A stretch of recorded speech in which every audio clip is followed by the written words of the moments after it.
Great Debaters Contest is brought to you by Safaricom M-Pesa.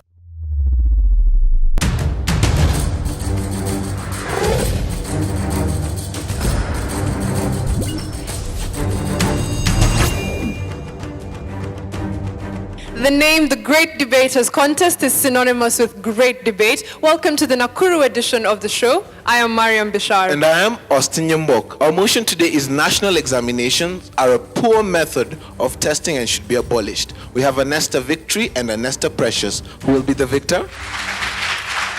Proposer number 1, take the stage. You have 3 minutes.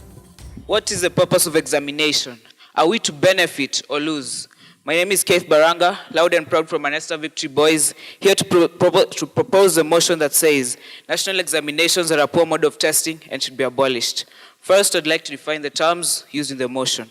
National examinations is a mode of evaluating involving a whole nation or country.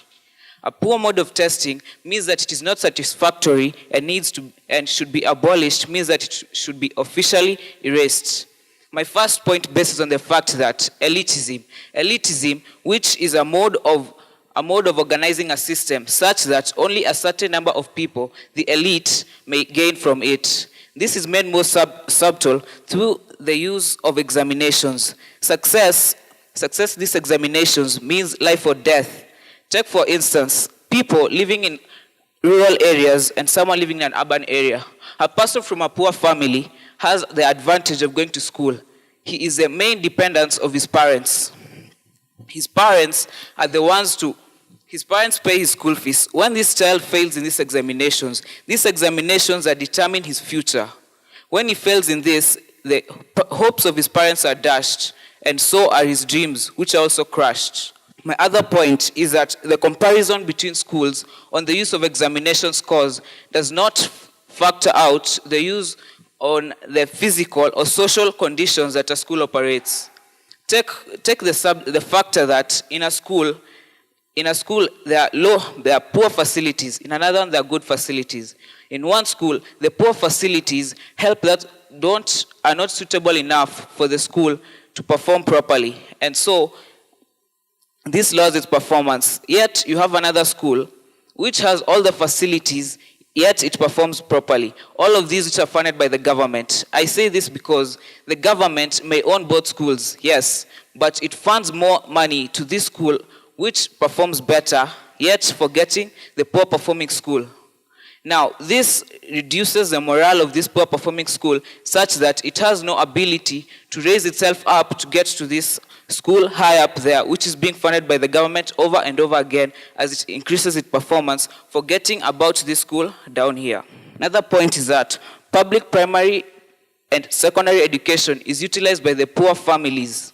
Now, while private schools are utilized by these people who had the advantage, the children whose parents are able to send them to these good schools.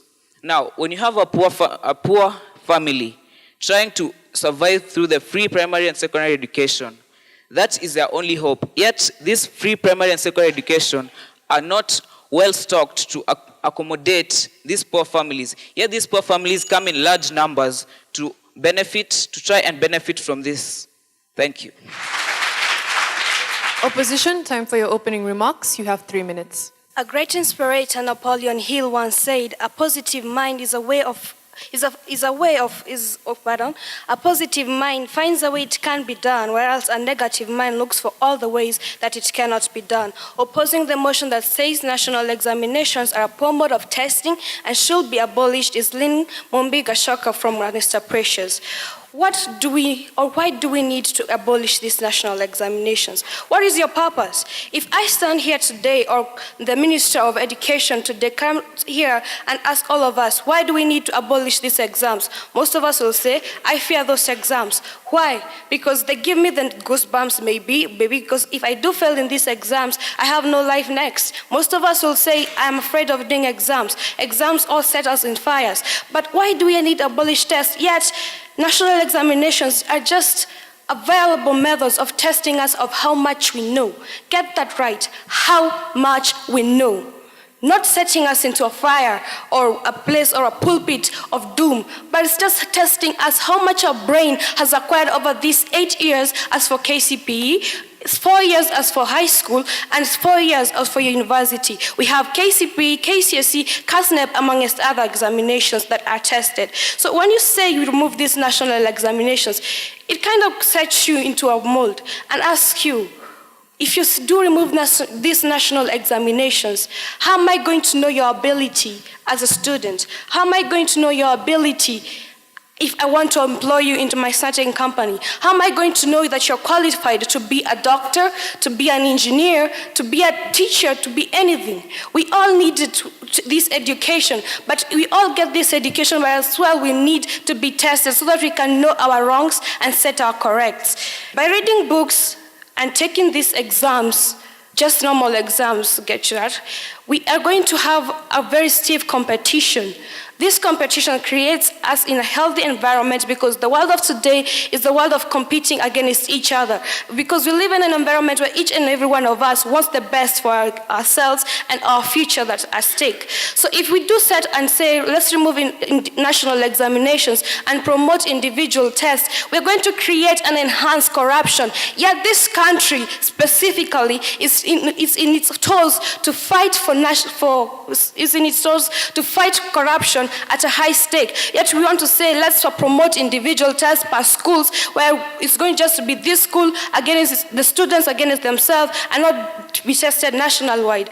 Then how are we going to know your ability against another school, or your ability against a student in Mombasa region, for example, or your ability against another student that's not exactly in your school? Yet we want to say, let's promote individual examinations and remove national examinations. I stand on this ground to say, let's put these national examinations, because if we do remove these national examinations, I might never be able to know what I'm qualified to be until I'm tested. After all, a test is just a test. Life itself is a test. If you can't face national examinations just because of the title national examinations, then you're not worthy to face life itself. Thank you. We'll now hear cross-examinations. Proposers, you have 3 minutes. I'm Oliver Garang from Anester, Victor Boys. So my fellow opponent just talk about competition or unfair competition in schools. Another thing we talk about, the fear that students may instill. This is because of the following reasons. A person may fear because of doing this examination, because of other people will consider him in the society. The disgrace, the society will consider that person a disgrace because of failing to do that exam and failing to score well in the examination. My first point is that discrimination and termination of student careers. Remember, in Kenya, over 120,000 students normally sit for the examination. But among this large number of students who normally sit for this examination, only a few number manage to proceed to the next levels. Take, for instance, those people who sat last year for the national examination and those people who are going to sit this year for the national examination. The population will increase. So the job opportunities in 1 year do not exceed 50,000, and when they are available, the salary is based on the strength on how you pass in your KCPE or your KCSE. If you had passed well in your KCSE or your KCPE, your salaries will tend to be higher than that person who did not pass well in this exam. Another thing is bribery because of one's social status. Another way that elite students get the upper hand in an examination game is that in developing countries, just like our country, Kenya, where examiners and invigilators have low salaries, they will tend to be more suspicion to corruption, whereby the rich students would obviously be in a better position to offer bribes to those invigilators and the examiners. And this has created unfair competition among the students, where the students who do not have money continue to be in that small level, while the other students who have money would offer bribe to those people, and hence their life status or their social status will always increase in their pass in the national examination. But those people who do not pass in the exam will always remain in the position they are. They will be stagnant in the position they are. And this has made the poor people to remain the place they are, and the rich people becoming more richer than the way they are. Another point is that providence of many facilities through the performing school, just like what my opponent has just said. Let's talk about a country. This has been noted in our country that those schools which are performing the best are getting much attention from the government. A 1992 study in Argentina reveals this. We had several schools that did exam in Argentina. That was in 1992. Another school which was doing that exam in a public, an allied public school, scored 50 out of the possible 70 marks. But the other school, which was in rural areas, scored 29 out of the possible marks, that is 70. How can you compare the rate of those people who are doing that exam in allied public school with those people who are doing that exam in rural schools? Thank you. Opposition will hear your rebuttal. You have 3 minutes. Defeat does not discourage the man who knows he is right. When you fall, stand up, shake the dust, and step on it. I, Muigai Hortensia, is here to oppose the motion that states national examinations are a poor mode of testing learners and hence should be abolished. Now, when you talk about examinations in the not well-developed schools and the schools that are developed, I believe, for example, like the Kenya National Examination Council, when they sit down to put down these exams, they consider this all round. So meaning the exam is standard for all levels. This does not mean just because you don't have the instruments used in the labs and all that, that does not mean that you cannot unleash your full potential. These exams, the national exam is the standard. And when you talk about the people in the rural areas, that they will remain poor and all that, how do you even know whoever who is marking your exam so that you can go pay a bribe so that he can mark your exam fairly? No, you don't even know. I mean, this corruption, if you talk about leakages, this vice is an issue currently under radical judicial surgery spearheaded by the president himself. There are concerted efforts by the government to punish the vice. We have seen students who do not receive their certificates because they cheated in the exams. We have seen schools being cancelled because they didn't meet the expectations of the national examinations. Therefore, when you talk about the poor remaining poor and the rich remaining rich, here we are talking about unleashing one's potential, where we hence saying that there is the Kenya University and College Center Placement Service that puts every student in line with their ability. So nobody is left out. Nobody is really left out, because when you're placed in a certain tertiary institution, this is in line with your ability. What exactly you are able to portray in the Kenya National Examination, there, after the results come out, therefore, when the results come out, you are placed wherever you're supposed to be regarding your potential. So when you talk about the rich remaining rich and the poor remaining poor, and poor not able to access tertiary education because of being defeated, no. I mean, defeat, as I said earlier, does not discourage the man who knows he is right. So shake the dust and step on it. I stay in a place called Kachonjo, so you can tell from the name that we're not safe.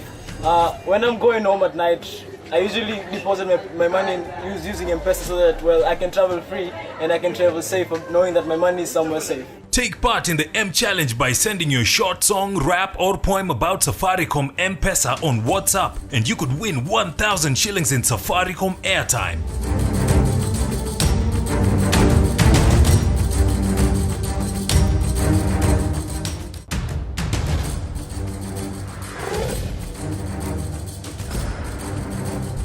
The proposers have been asked, how do we rank people's efforts without national examination? And the opposition have been asked, isn't it ridiculous that an exam of a few days or a few weeks determines all the hard work that you've put in for 8 years or maybe 4 years? They'll be responding shortly. Proposer number 3, you have 3 minutes. Inside you, there's a sleeping giant, and when it wakes up, it can do wonders and miracles. And this is achieved through practice and not this testing. And not this testing of national examinations. So, from the proposer side, my name is Gitao Francis. and I'm ready to answer all your questions and leave each and everybody of you with no doubt. Okay, one of the questions was asked about what are the possible solutions you're supposed to use apart from the national examination. So we have the use of SATs. These are sessional assessment tests. These are in British and the American systems. So when you have the SATs, they replace the national examinations. So they're able to also test the efforts that one has been working on in maybe 10 or 8 years. Another thing is about the bribery. We have the invigilators, they involve themselves in corruption due to bribery. They may get money, maybe situated in the paper, and that is corruption. One of my opposers talked about when you are down, or maybe when you fail, and you believe in yourself, shake out dust, and everything will be well with you. That is wrong, because appreciation does it all for you. If you're not appreciated, then your morale will go down. But when you're appreciated, your morale goes up. So it is not a matter of shaking off dust. Okay, I would like to point out one of my points, that is raising up the government's expenditure. This has led to the government spreading a lot of funds to the invigilators and those who mark the papers. These funds can be used in other fields that may be used to improve the economic growth. But when the government gives these funds to the invigilators and those people who mark the papers, then the economic growth will go down, because those funds can be used in other fields that may be used to increase the economic growth. And then, to clarify a point that my fellow colleague talked about, bribery because of one's social status. We can also talk about passing through false means in education. So this is just an emerging trend. So many schools are getting assessed to examinations, especially these national examinations. So this is defining and creating unhealthy competition. So when unhealthy competition is practiced, then the rich continue being richer and the poor continue being more poorer. So the end justifies the means. So think and meditate on those points. Thank you. Opposition, you have 3 minutes to respond to the audience as well. My name is Millicent Muthoni from Anester Precious, ready to oppose the motion that states national examinations are a poor mode of testing and should be abolished.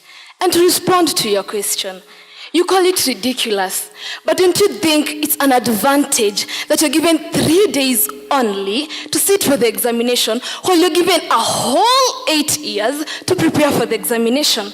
Don't you think it's an advantage that you are given 4 weeks to sit for the examination and you're given a whole 4 years to prepare for the examination? I mean, what were you doing during those 4 years? You should be ready to sit for that examination and do it comfortably without any excuse. You should be ready to sit for that examination for 3 days comfortably without having any problem. I mean, a whole 8 years and you tell me you gathered nothing? Really? A whole 8 years?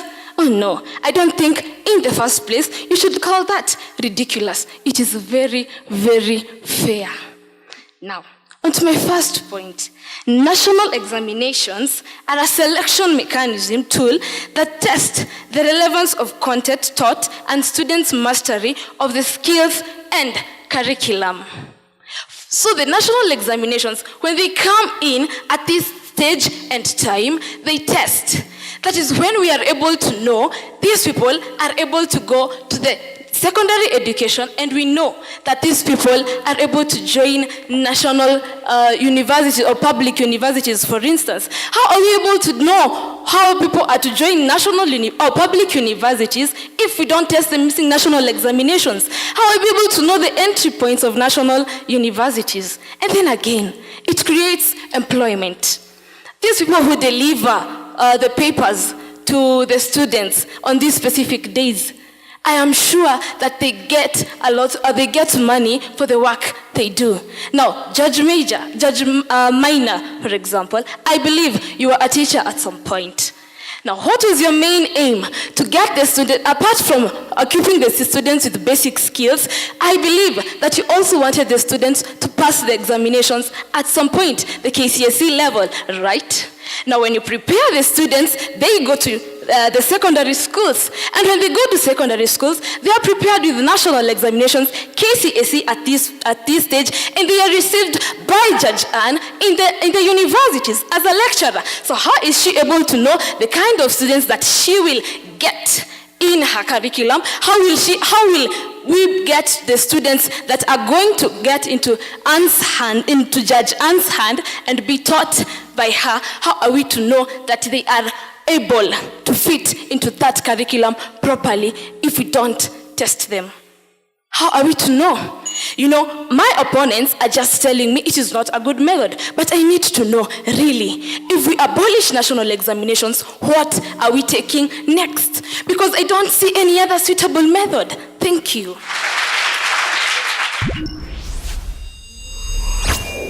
We'll now hear closing submissions. Proposers, you have 1 minute. Who is the richest man alive? We have Bill Gates. Bill Gates, as far as to my understanding, never completed his education. Now, he is the richest man alive with a net worth of $77.6 billion. What about these other billions of people around the world who pass through national examinations? Not only in Kenya, but all over the world. What are they doing that he did not do? I do not say that we drop our books and follow in his path, but I say we find another means of taking this. As my opponent has said, which means are we to take? We have already talked about SATs, the sessional assessment tests. This is the way to go. Why do I say this? They take you gradually, not just a 3-day exam or a 4-week exam. Over a period of time, you're evaluated. Then all of that is summed up to give you your certificate to proceed to the next level. Thank you.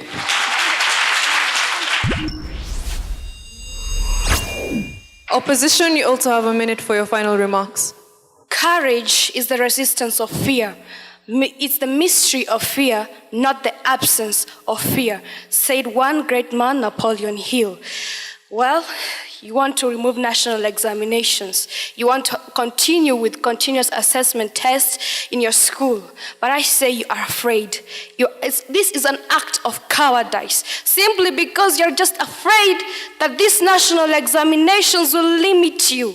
You're afraid that these national examinations will not favor you because you're just in your comfort zone in these continuous assessment tests. I am not opposing them. They are great because they prepare us, actually. But only continuous national examinations to give you a certificate? Like, seriously? Come on. We're living in a reality world. National examinations are the key to success. Continuous assessment tests are the progression. There's a difference between wishing for a thing, there's a difference between wishing for a thing, being ready to receive it, and no one is ready for a thing until you believe it and achieve it. I don't think you're ready to remove these national exams. Thank you.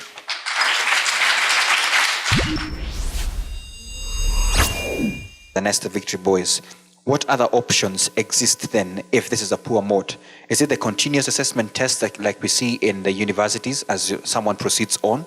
Or are you talking about maybe tumbly exams or something of that sort?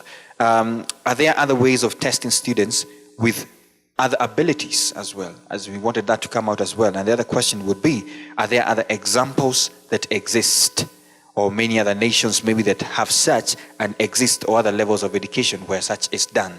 And so I feel like more should have been done to answer such questions. Anester Precious girls, lean, you have a strong command of language, you're passionate with a strong conviction, and you set the stage well for the rebuttal. Hortensia, I liked the point on standardization of exams. That was a really good point to start with. You had good points that were well researched. However, you need to stick to the KISS principle, which is keep it short and simple so that you can finish everything. Millicent, well answered question. You approached the question asked by the audience very, very well. You were clear and articulate, and the confidence levels were well displayed, and you're a good debater. All the best. You had a lot to say, actually, to the two teams. There's a lot that you could have said. There are areas you could have looked at. I didn't quite feel the motion. You know, you are left asking so many questions. At some point, you get bored listening because you don't know what exactly you are being, or rather, where exactly you are being taken by the debaters. So I can say that we try to improve on our debating skills, and we can do better. Anester Victory Boys have 64.1%. Please give them a hand. Anester Precious Girls have 68.7%, making them our winners.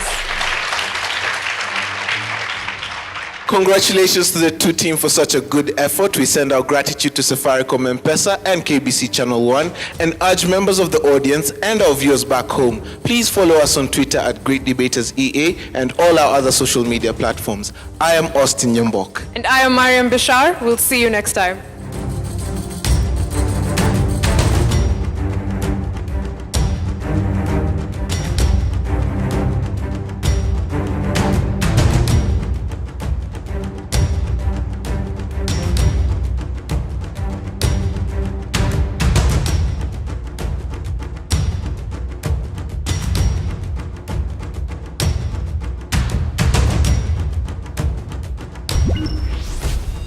The Great Debaters Contest was brought to you by Safaricom M-Pesa.